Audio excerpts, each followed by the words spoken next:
биттен сұрапты да. Бит мырза, сіз кризисті қалай түсінесіз десе, бит айтады дейді. Ол тазбас адам деп. Бір күні бір жігіт киноға кастингтен өтіп кетті да. Сериал екен, 40 сериалы. Сонымен режиссер шақырып жаңа жігітті. Ей, кел, енді ана сценариймен таныс деп. Ана жігіт сценарийді оқып шығып, мен бұл киноға түспеймін, айлық аз екен депті. Ей, неге десе, бірінші серияның басында өліп қалады екен ғой деп.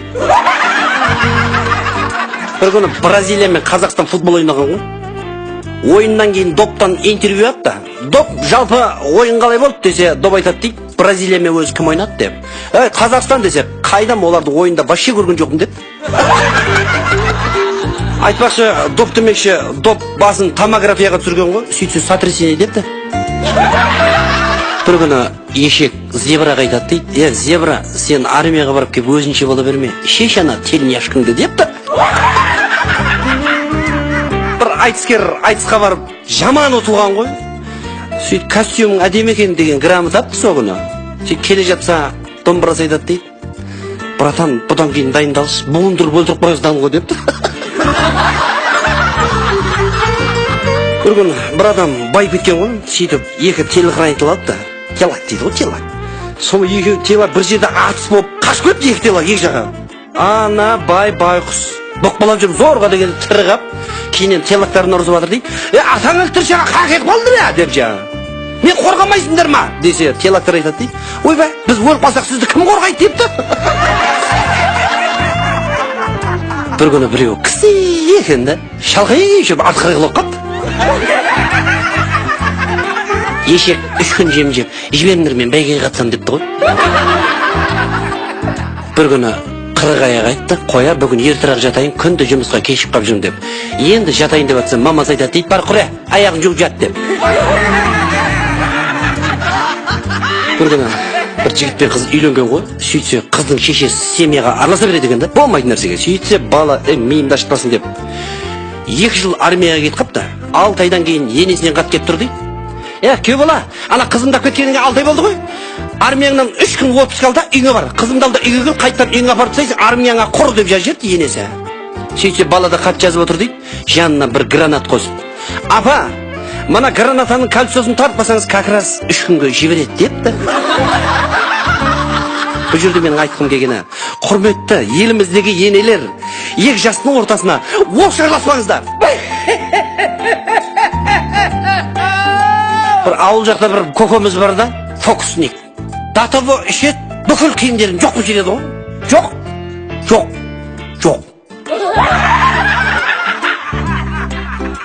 Бір кемпір такси ұстап тұрған ғой.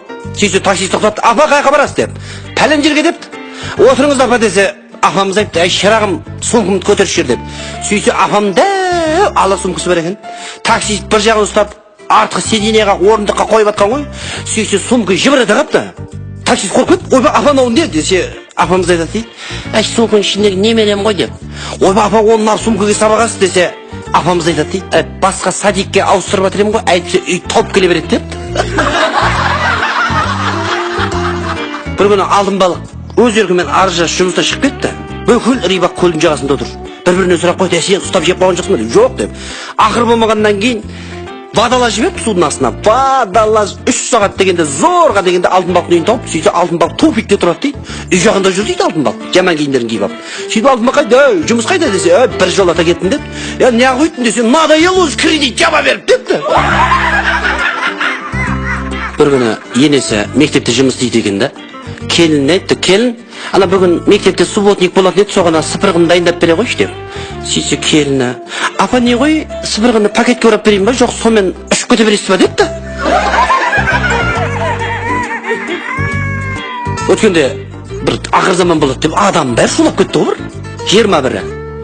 Сол кезде ақыр заман болмай қалды ғой. Сома адамдар дал болыпты, ақыр заман өзі келе ма, келмей ма, қашан келеді өзі деп. Сөйтсе бір білгіш көсем айтыпты. Ақыр заманды қой біледі екен деп. 4 түлік мал, жануар сол бірінші сіздеді деп. Сөйтіп жаңа қойдан барып сұраған ғой. Қой ақыр заман қашан келеді десе, қой айтады дейді. Ақыр заманды қайдан қонақ келсе өліп кетіп жатыр қой деп. Қойдың ажалы қонақ келгенде деген осы. Елімізде тек қана той болсын, той болсын, той болсын. Айтпақшы, Ағмаржан Күріш айтыпты ғой. Қытай мазған қатырмасын, мен Қызылордалықпын де. Қызылорда. Жаңақорған. Жаңақорған деп не қылып айтты, не деп атқан шығарсыздар. Жаңақорғанды жалпы еркектер жақсы біледі. Талай еркек бие болып барып, айғыр болып қайтып атқан жер. Біздің қазақ сөзге шешен байырдан, талай дауды осы тілмен қайырған. Атак Алматыда жүрміз ғой. Айырғаным, айырған. Бауыржан Турабаев.